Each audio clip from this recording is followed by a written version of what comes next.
ஃபங்க்ஷனுக்கு எந்த ஃபங்க்ஷனாலும் எங்களை ரெக்கமெண்ட் பண்ணுங்க. எனக்கு வர்ற அமௌண்ட்ல ஏதோ ஒரு சின்ன அமௌண்ட் உங்களுக்கு ஒரு இன்சென்டிவ் நான் தரேன். கண்டிப்பா இந்த இன்சென்டிவாக வேலை செய்ய ஆரம்பிப்பாங்க இல்லையா? ஸோ மார்க்கெட்டிங் பர்சனை வேலைக்கு வச்சிங்கன்னா மாதமா சம்பளம் கொடுக்கணும், பிசினஸ் நடக்கோ இல்லையோ தெரியாது.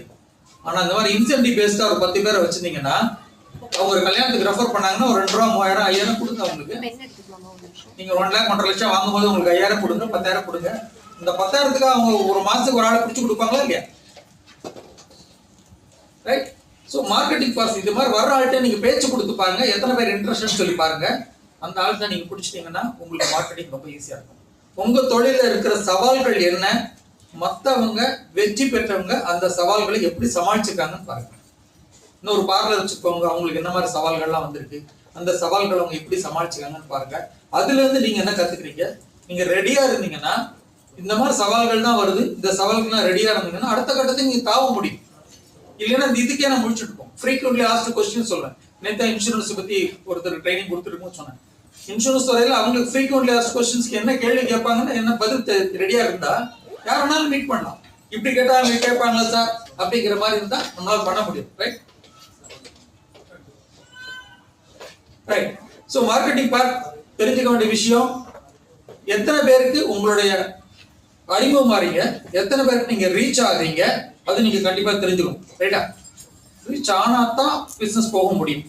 அடுத்து என்னன்னு கேட்டீங்கன்னா, வந்திருக்க கஸ்டமர் எல்லாம் வந்து வேல்யூ அடிஷனா ஃபீல் பண்ணணும். மதிப்பு கூட்டப்பட்ட உங்க கடைக்கு வராங்க, உங்க ஷாப்புக்கு வராங்க அப்படின்றால் பெருமையா வரணும், இந்த கடைக்கு தான் வரணும்னு சொல்லி வரணும். எத்தனை வேணாலும் காம்படிஷன் இருக்கட்டுங்க, கவலையே படாதீங்க.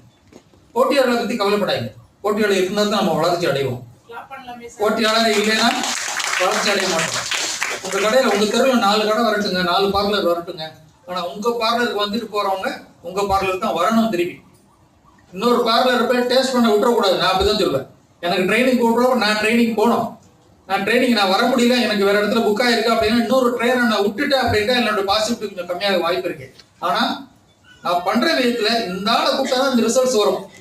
மற்றவங்களாம் ட்ரைனிங் கொடுக்குறாங்க, பட் இந்த டிரான்ஸ்ஃபர்மேஷன்ங்கிறது இந்த மனுஷன் தான் வருது அப்படின்னு கேட்கக்கூடாது. அது மாதிரி உங்க கடைக்கு வந்தா அந்த ஒரு முத்திரை, what is the special uniqueness in your shop, அதை நீங்க முதல்ல ஒன்று கண்டுபிடிங்க. அதுதான் நிறைய பேர்கிட்ட மிஸ்ஸிங்.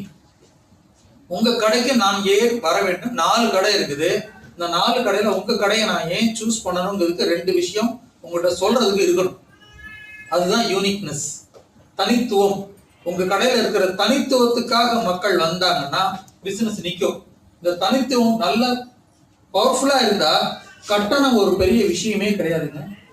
நீங்க அமௌண்ட் கூட வாங்கினா ஒரு பெரிய விஷயமே கிடையாது. கண்டிப்பா கொடுப்பாங்க மக்கள்.